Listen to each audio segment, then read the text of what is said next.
Déplacement du chef de l'État à l'étranger. Voici la moisson. Félix Antoine Tshisekedi Tshilombo est élu le 30 décembre 2019. Il trouve un pays vivant pratiquement dans l'autarcie. Premier acte, il active la diplomatie pour sortir le pays de l'isolement. Les 3 dernières années de Joseph Kabila ont été caractérisées par l'absence totale de la RDC dans les grands sommets. Les proches de Kabila sont sanctionnés aussi bien par le Trésor américain que par l'Union européenne. Très vite, le pays regagne le concert des nations et Félix Antoine Tshisekedi est élevé au sommet de l'Afrique comme deuxième vice-président en exercice de l'Union africaine. La RDC sort de l'isolement diplomatique en réchauffant les relations d'abord avec les pays voisins et le reste du monde. Ainsi, 11 jours après son investiture, soit le 5 février 2019, Félix Tshisekedi prend son bâton de pèlerin et effectue son tout premier voyage en Angola. De février à juillet 2019, le nouveau chef de l'État congolais fait 17 voyages dont 16 dans différents pays africains où les contacts directs au sommet tournent autour des questions sécuritaires dans la région des Grands Lacs, la paix, l'intégration africaine, les investissements, la coopération bi- et multilatérale, le développement durable, etc.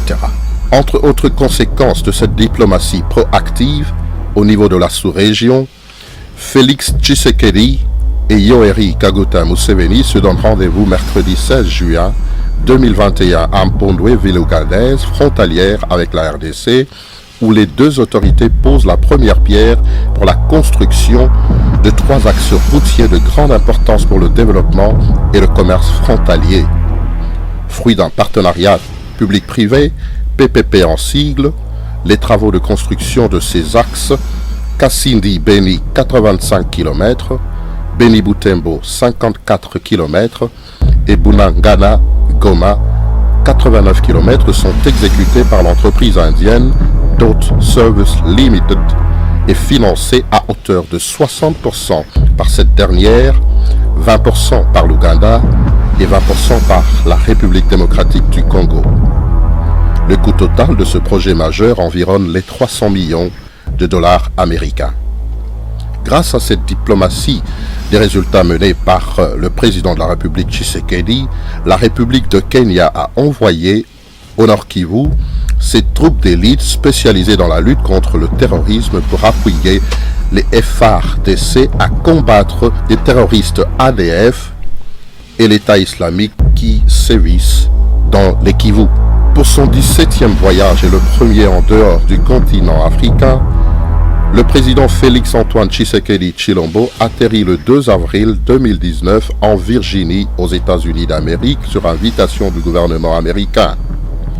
Au menu de cette visite officielle, rencontre avec les officiels américains, notamment le secrétaire d'État Mike Pompeo, sous-secrétaire d'État aux affaires africaines, les membres du Congrès américain, le directeur adjoint de la CIA, les investisseurs, les hommes d'affaires et la directrice générale du Fonds monétaire international, Christine Lagarde.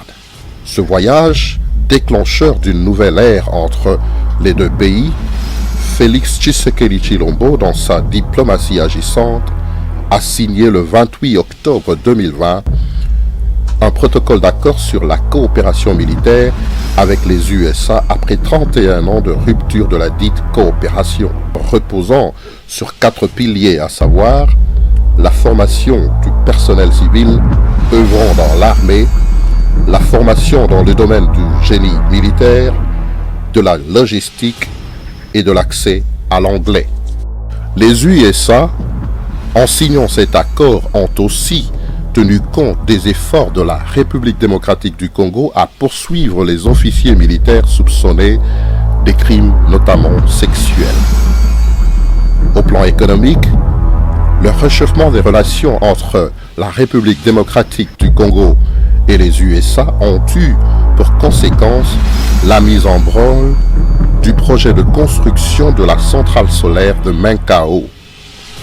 Ce projet porté par Sun Plus Limited, filiale de l'entreprise américaine de Sandy Group, TSG, qui construit à Kinshasa des centrales photovoltaïques d'une capacité de 1000 MW, va produire de l'énergie solaire août. Ce partenariat dénommé Kinshasa Solar City est le premier projet du genre en Afrique et le premier investissement privé sous l'ère Fachi. La première phase de 200 MW a pu débuter avec la pose de la pierre par le président Tshisekedi le 19 août 2020. Le 14 novembre 2019, le président Félix Tshisekedi arrive en Allemagne, troisième pays européen à recevoir le chef de l'État congolais après la Belgique et la France. Reçu par le président allemand Frank-Walter Steinmeier, puis Angela Merkel, la chancelière allemande, Félix Tshisekedi évoque la nécessité de la redynamisation de la coopération bilatérale entre les deux pays. Retombée de cette visite du numéro 1 congolais, signature de plusieurs accords, 3 sont visés par les Allemands, à savoir la construction des infrastructures, notamment le chemin de fer de 10 000 km, les mines et énergies qui comprennent l'extraction durable des matières premières et approvisionnement en énergie, construction de petites centrales hydroélectriques, et troisième, les forêts avec la préservation de la forêt tropicale humide. 30 millions de dollars sont du coup donnés par l'Allemagne. Séance tenante. Les coûts totaux de cette coopération voulue win-win entre les deux est de 25 milliards de dollars. Au niveau international, avec les institutions financières internationales, 4 milliards sont mobilisés en 2 ans et demi. À la fin de son deuxième voyage aux USA, Félix Tshisekedi rencontre le 1er octobre 2019 David Malpass, président de la Banque mondiale. À cette occasion, le chef de l'État congolais a sollicité et obtenu l'appui de cette institution financière réforme initiée en RDC pour améliorer le capital humain. Le 15 juin 2020, le conseil d'administration de la Banque mondiale approuve en faveur de la RDC un financement de 1 milliard de dollars pour la gratuité de l'enseignement de base et la couverture santé universelle. Ce montant comprend 800 millions de dollars échelonnés sur 4 ans qui visent à alléger le fardeau des frais de scolarité des ménages évalués annuellement à 2,6 milliards de dollars et 200 millions de dollars pour la santé maternelle et infantile. Selon le rapport du ministre du Budget portant exécution de la loi des finances de fin 2021, la Banque mondiale a contribué à hauteur de 97,9 millions de dollars américains à la gratuité de l'enseignement de base au titre de dons budgétaires. Ce financement, considéré comme un premier palier qui devait être versé sur les 800 millions, a été suspendu en novembre 2020 suite au rapport de l'IGF sur les détournements des fonds alloués à la gratuité de l'enseignement de base, réforme majeure de Félix Tshisekedi qui, en outre, a fait passer le budget de l'éducation de 11,6% en 2007 à 21,8% en 2021. Désormais, la Banque mondiale a consenti un montant de 500 millions de dollars américains, dont 250 millions en termes de crédit et l'autre moitié comme don pour développer les projets agricoles dans 5 provinces dites pilotes. Chaque province recevra 30 millions de dollars de la Banque mondiale.